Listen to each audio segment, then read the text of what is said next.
Hablamos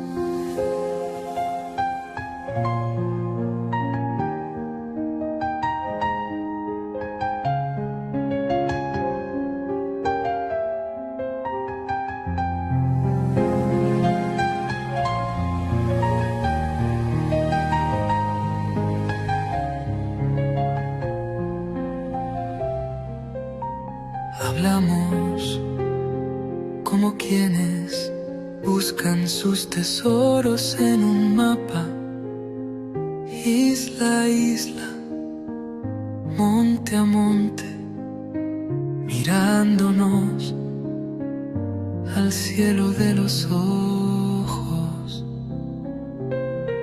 Cuántas palabras nos dijimos, construyendo puentes sobre calmas aguas, códigos de amor y de silencio, preguntas que no buscaban respuesta, solo presencia.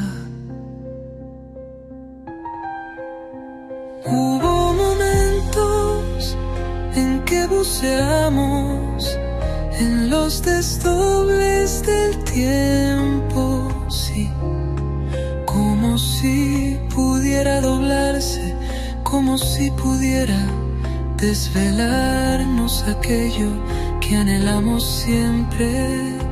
Nombres y frases cruzaron las orillas, a veces flotaban sobre el agua, y era el oro del misterio.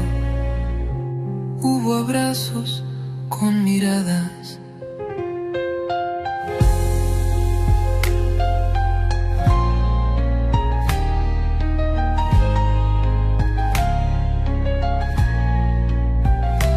Y las pausas entre luces, que el misterio hablase con sus voces.